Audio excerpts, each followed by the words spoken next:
The pristine halls of the Galactic Academy gleamed under the light of 3 moons, their crystalline walls reflecting the diverse array of species that called this institution home. Among them walked Sarah Chen, her steps echoing with purpose despite being one of the few humans in sight. Her dark eyes focused ahead, deliberately ignoring the whispers that followed her through the corridor. The advanced xenopsychology lecture hall loomed before her, its doors sliding open with a soft hiss. Inside, dozens of alien students had already taken their seats, their forms ranging from crystalline to gaseous, from towering to microscopic in their environmental suits. At the center of the room stood Professor Nexus, his translucent Zylaxian form shimming with mural patterns that betrayed his agitation. "The human mind," he began, his voice resonating through both air and the telepathic field that connected all present, "is perhaps the most primitive yet paradoxical system we've encountered in our studies." His neural patterns flashed with what Sarah recognized as Zylaxian amusement. While capable of remarkable adaptability, it lacks the fundamental safeguards that more evolved species have developed against stress and cognitive overload. Sarah's fingers tightened around her datapad, but she maintained her composure. She'd faced similar prejudice throughout her time at the academy, but something about today felt different. The professor's usual academic distance had been replaced by something closer to challenge. "Today," Professor Nexus continued, his form expanding slightly, "we begin our practical trials of cognitive resilience. The Academy Board has approved a series of tests designed to measure various species' responses to complex, multi-layered stress scenarios." His attention focused directly on Sarah. "I notice our human student seems particularly interested. Perhaps you'd care to volunteer, Miss Chen." The room fell silent. Sarah could feel the attention of every being focused on her, some with curiosity, others with barely concealed derision. Among them, she caught sight of Kutul, a Meridian student whose crystalline form sparkled with what she'd learned to recognize as concern. He'd been one of the few to treat her as an equal since her arrival. "I would be honored, Professor," Sarah replied, her voice steady. She rose from her seat, adjusting the neural interface band around her forehead. Standard equipment for human students to participate in the Academy's more advanced technological systems. Professor Nexus's neural patterns shifted to a pattern Sarah had never seen before. "Excellent. Though I must warn you, these trials were designed with more advanced neural architectures in mind. There would be no shame in declining." Sarah stepped down to the center of the lecture hall, where a sophisticated holographic chamber had materialized. "With respect, Professor, I believe you'll find human neural architecture has its own advantages." The professor's form rippled with what might have been amusement or annoyance. Sarah couldn't quite tell. "Very well. The chamber will present you with a series of escalating challenges. Each requires not just problem-solving, but the ability to maintain cognitive function under extreme stress. No human has yet completed even the first level." As Sarah stepped into the chamber, she caught a glimpse of Kittel's crystalline form pulsing with encouraging patterns. The chamber doors sealed behind her with a soft click, and the world around her began to transform. The first simulation materialized.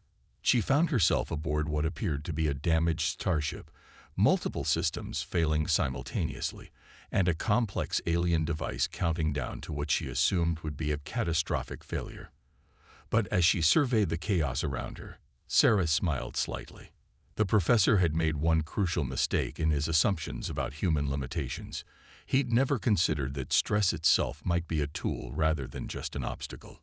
As alarms blared and systems failed around her, Sarah took a deep breath and began her work. She wasn't just here to prove herself anymore. She was here to challenge everything the Academy thought they knew about human potential. The simulation chamber hummed with energy as Sarah's fingers danced across holographic controls. She had successfully navigated the first 3 challenges, much to the astonishment of the observing students.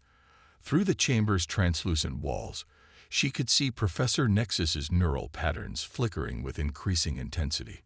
"Remarkable," his voice echoed through the chamber. But let's see how you handle multiple concurrent failures. The environment around Sarah shifted dramatically. The ship's artificial gravity began to fluctuate, sending tools floating randomly through the air. Warning lights flashed as the atmospheric pressure started to drop. Sarah felt her heart racing, but forced herself to remain focused. She'd spent countless hours studying alien technology, preparing for moments like this. The floating tools weren't just an obstacle. They were an opportunity. She grabbed a passing wrench, using its momentum to propel herself toward the main control panel.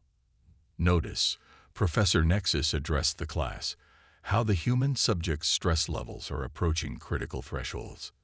By all standard metrics, cognitive failure should be imminent. But Sarah wasn't listening to him anymore. She'd noticed something peculiar about the patterns of system failures. They weren't random. They followed a subtle sequence. Her mind raced as she began to see the bigger picture. These weren't just stress tests. They were pieces of a larger puzzle. From his crystalline observation pod, Catal watched with growing amazement. His sensor arrays detected something the others seemed to be missing. Sarah's neural patterns weren't showing signs of deterioration. Instead, they were adapting, becoming more focused and refined with each new challenge. Professor Catal spoke up, his crystalline form resonating with concern. The human's performance suggests our baseline assumptions about stress response might be flawed. Professor Nexus's form darkened slightly, temporary adaptation at best. Observe. He initiated the next level of the trial. The ship's holographic environment began to fill with a thick green gas. The emergency lights shifted to deep red, and a new alarm joined the cacophony, one that Sarah recognized from her xenobiology studies. It was the distinctive warning sound of a Centaurian biotoxin leak. "Interesting choice, Professor," Sarah called out, her voice steady despite the chaos around her. "But did you know humans have a peculiar response to perceived danger? We call it hyperfocus." She pulled up the ship's environmental controls, her movements precise despite the continuing gravity fluctuations. The floating tools had become her mobile workstation as she moved through the space with practiced efficiency. Years of zero-gravity training on Earth's orbital stations were paying off. In the observation area, whispers began to spread among the alien students. They watched as Sarah not only managed the multiple system failures, but began to predict them, responding to new alarms before they even finished sounding. Kittel's crystalline form brightened with sudden understanding. "She's not just responding to the challenges," he announced, his voice carrying through the chamber. "She's learning the system's underlying patterns." Professor Nexus's neural patterns swirled with what might have been concern. "Impossible. The algorithms are quantum encrypted and randomly generated." "Random to most species," Sarah responded, her fingers flying over 3 separate control panels simultaneously. "But humans are particularly good at finding patterns in chaos. It's how we survived on Earth long enough to reach the stars." The green gas began to dissipate as Sarah implemented a series of complex atmospheric corrections. She had not only contained the simulated biotoxin, but had repurposed the ship's filtration system to transform it into breathable air. "Pattern recognition isn't your only miscalculation about humans, Professor," Sarah continued, her voice carrying a hint of challenge. "You assumed stress would impair our function. But for humans, stress can also be a catalyst. We don't just survive it, we evolve through it." The observation chamber had fallen completely silent. Even Professor Nexus's usually active neural patterns had stilled. Sarah knew she was walking a dangerous line, challenging a senior academy professor so directly, but she couldn't stop now. "Your simulations are based on the assumption that cognitive function should remain stable under stress," she explained, even as her hands continued to work. "But human cognition isn't stable. It's adaptive. We don't maintain function under stress.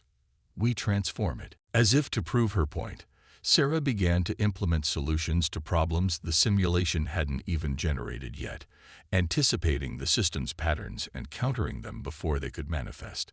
The holographic ship's systems began to stabilize, one by one, until only the regular hum of normal operations remained. Professor Nexus's form had contracted slightly, a sign that Sarah recognized as intense concentration. "End simulation," he commanded abruptly.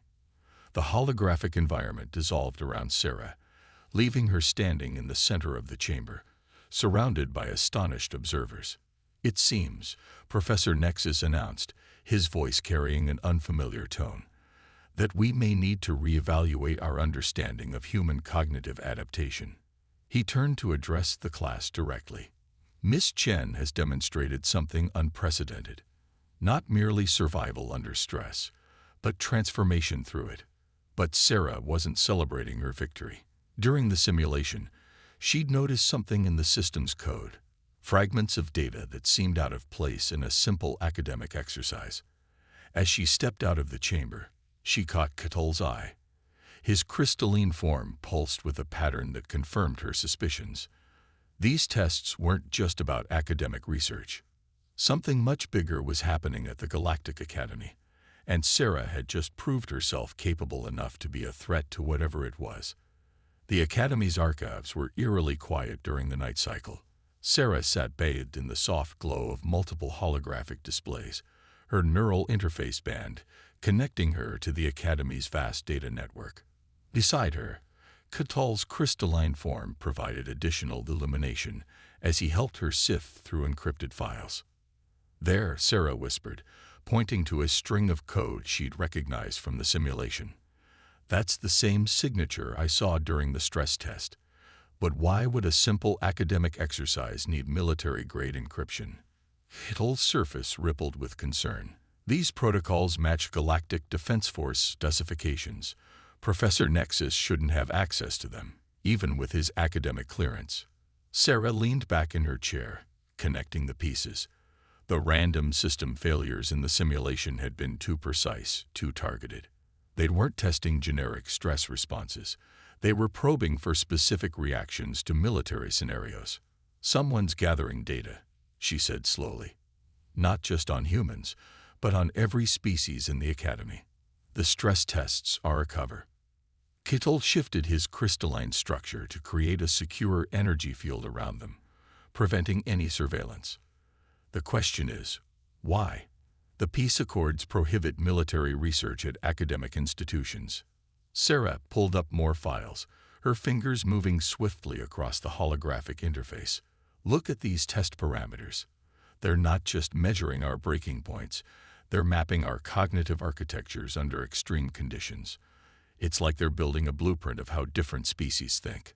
A soft chime echoed through the archives, signaling the approach of the night guard. Sarah quickly closed the displays, but not before downloading key files to her neural interface. Catal resumed his standard crystalline configuration as a Mectroid patrol passed their study area. Once they were alone again, Sarah shared her growing suspicion. "The Academy isn't just studying us. They're profiling us. Every species, every strength, every weakness. But what really worries me is the focus on human responses." "Your performance today changed something," Catal observed. "Professor Nexus's neural patterns showed extreme agitation when you started predicting the system failures." Sarah nodded. "Because I wasn't just surviving the test. I was exposing its true nature. Human adaptability threatens whatever they're planning." The archive's lighting suddenly shifted, indicating the beginning of the morning cycle. As other students began to filter in, Sarah and Catal moved their discussion to a more private location, the Academy's botanical gardens, where the dense alien flora provided natural coverage from surveillance. "I've been analyzing the encrypted data," Sarah explained, projecting a small hologram from her neural interface. "The tests are becoming more frequent, and they're not just happening here. Similar programs are running at academic institutions across the galaxy." Catal's form darkened with concern. A coordinated effort of this scale would require authorization from the highest levels of the Galactic Council. "Or someone within the Council is operating without authorization," Sarah countered. "Either way, we need to know what they're planning to do with all this data." Their conversation was interrupted by an urgent notification on Sarah's interface. Professor Nexus had scheduled an unprecedented evening session, a special demonstration of advanced stress response protocols. He's accelerating the timeline. Sarah realized, whatever they're planning, our discovery must have triggered something. Kittle's surface rippled with determination. You can't attend that session. It could be a trap. But Sarah was already formulating a plan. No, this is exactly what we need. They think they're studying us, but they've revealed more than they realize. Humans don't just adapt to stress. We learn from it. And I've learned enough about their systems to turn this demonstration into our advantage. She pulled up the simulation's base code she'd extracted during her test. See these subroutines. They're designed to collect and transmit data to an external server. If I can modify my neural interface to trace the transmission, you could find out who's really behind this. Kittle finished. But the risks are necessary, Sarah insisted. Because this isn't just about academic rivalry anymore. Someone is preparing for something big, and they're using the Academy to gather intelligence on every spacefaring species in the galaxy. As they finalized their plan, neither Sarah nor Kittle noticed the small drone hovering among the alien flowers, its sensors recording every word. In his private office, Professor Nexus watched the feed, his neural patterns swirling with complex emotions. Remarkable, he murmured to his empty office. Even now, they continue to exceed our projections. He opened a secure channel to a heavily encrypted frequency. The human subject has discovered the pattern, as expected. Shall we proceed with the final phase? The response came in a form of pure data, untraceable and brief. Proceed. We need to know their true capabilities. Professor Nexus's form pulsed with what might have been anticipation or regret. The evening's demonstration would be far more than a simple test. It would be the catalyst for events that would reshape the balance of power in the galaxy, one way or another. The evening session drew a larger crowd than usual to the Academy's main simulation chamber. Sarah stood at its center, her modified neural interface carefully concealed beneath the standard model. Above her, tiered observation platforms held hundreds of students from across the galaxy, their diverse forms creating a living tapestry of alien life. Professor Nexus materialized at the chamber's control station, his translucent form more expansive than usual. Tonight's demonstration will push the boundaries of our understanding of cognitive resilience, he announced. Miss Chen has volunteered to undergo an advanced simulation series. Sarah caught Kittle's subtle light pattern from the observation deck, a warning. They both knew this was no ordinary test. Her neural interface was already tracking multiple unauthorized data streams flowing through the Academy's network, all converging on this chamber. Begin sequence, Professor Nexus commanded. The simulation materialized around Sarah, but something was different. The usual holographic edges were sharper, more real. The chamber's environmental controls engaged with unprecedented intensity. Professor, Sarah called out, her suspicions rising. These readings suggest you've disabled the safety protocols. Very observant, Nexus replied, his voice carrying an unfamiliar edge. Tonight's demonstration requires authentic responses. The simulation thrust Sarah into what appeared to be a quantum acceleration laboratory. Multiple containment fields were failing simultaneously, threatening to release exotic particles into the environment. But as her hands moved to address the crisis, her modified interface detected something alarming. These weren't simulated particles. This is a real quantum breach, she broadcast privately to Kittle through their secured frequency. They've converted the simulation chamber into an actual particle accelerator. Kittle's response was immediate. Impossible. That would violate dozens of safety regulations. Unless that was the plan all along. Sarah interrupted, her mind racing as she worked. They needed to see how we'd handle a genuine crisis. The situation deteriorated rapidly. Quantum fluctuations began to distort local space-time, creating pockets of temporal instability throughout the chamber. Sarah could hear gasps of alarm from the observation deck as students began to realize this was no ordinary demonstration. Professor Nexus's voice cut through the chaos. Fascinating. Despite recognizing the true nature of the threat, you continue to work toward a solution rather than seeking escape. This confirms our theories about human risk assessment patterns. Sarah didn't waste breath responding. Her focus was split between containing the quantum breach and tracking the data streams through her modified interface. Each crisis response she executed was being analyzed and transmitted to multiple off-world locations. The chamber's environmental systems began to fail under the quantum stress. Temperature regulators malfunctioned, plunging sections into near absolute zero, while others approached plasma state heat levels. The observation deck's protective fields flickered ominously. "Professor," Sarah called out, her voice steady despite the strain. "The containment failure is affecting the spectator safety systems. You need to evacuate the chamber." "Impossible at this stage," Nexus replied. "The quantum distortions have locked all exit protocols. A regrettable but necessary risk." Sarah's hands flew across multiple control interfaces as she processed this information. The professor hadn't just created a crisis. He'd engineered a scenario where the only possible solution required sacrificing either the observers or the person managing the breach. Or so he thought. "Catal," Sarah transmitted through their secure channel, "I need you to synchronize your crystalline resonance with my neural interface. Remember that theory we discussed about quantum harmonics?" Catal's response carried both understanding and alarm. "The crystalline wave theory. Sarah, it's never been tested outside of theoretical models. The energy requirements alone would be met by the quantum breach itself," Sarah finished. "We can use the containment failure as a power source."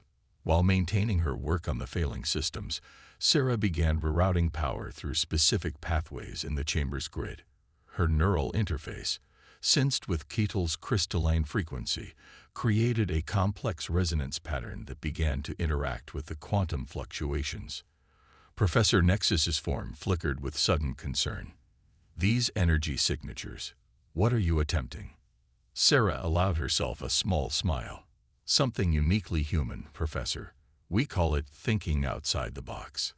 The quantum breach reached critical levels, but instead of fighting the containment failure, Sarah used her neural interface to guide the energy through a precise series of resonance patterns.